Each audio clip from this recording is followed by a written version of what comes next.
Hey everyone. I want to talk about something important today because it's time to get back to our roots around free expression on Facebook and Instagram. I started building social media to give people a voice. I gave a speech at Georgetown 5 years ago about the importance of protecting free expression, and I still believe this today. But a lot has happened over the last several years. There's been widespread debate about potential harms from online content. Governments and legacy media have pushed to censor more and more. A lot of this is clearly political, but there's also a lot of legitimately bad stuff out there. Drugs, terrorism, child exploitation.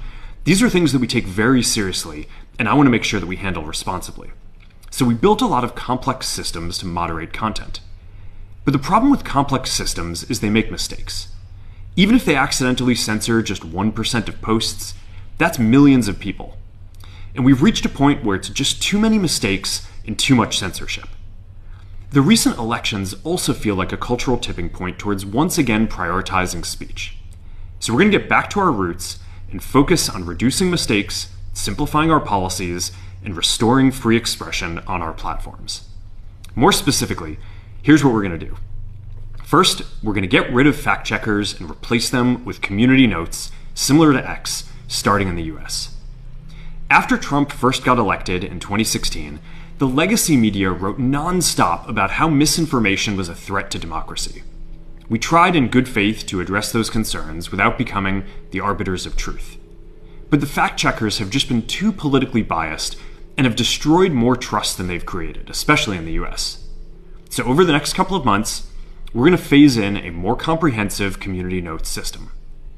Second, we're going to simplify our content policies and get rid of a bunch of restrictions on topics like immigration and gender that are just out of touch with mainstream discourse.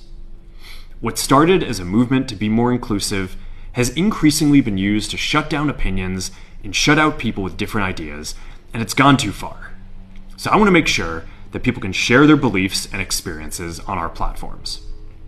Third, we're changing how we enforce our policies to reduce the mistakes that account for the vast majority of censorship on our platforms. We used to have filters that scanned for any policy violation. Now, we're going to focus those filters on tackling illegal and high-severity violations. And for lower severity violations, we're going to rely on someone reporting an issue before we take action. The problem is that the filters make mistakes, and they take down a lot of content that they shouldn't. So by dialing them back, we're going to dramatically reduce the amount of censorship on our platforms.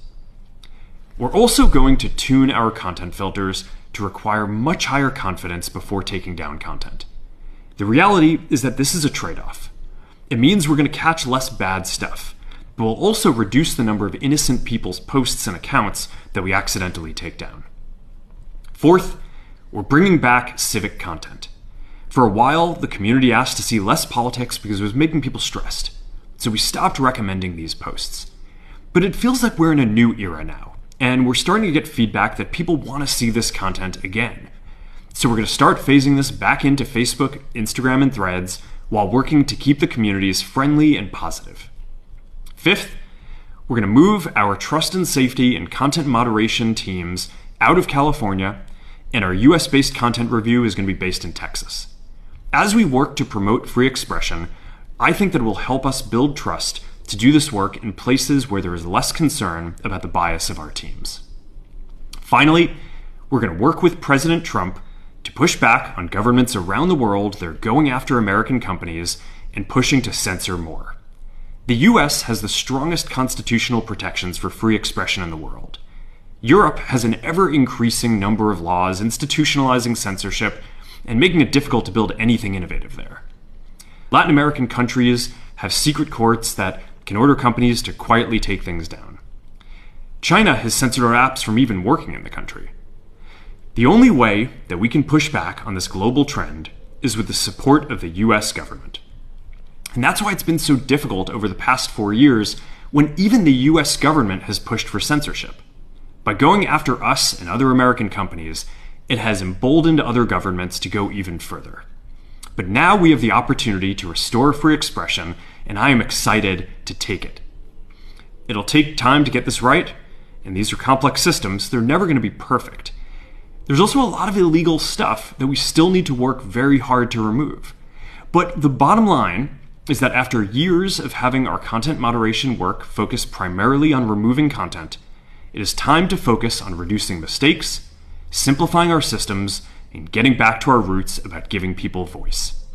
I'm looking forward to this next chapter. Stay good out there, and more to come soon.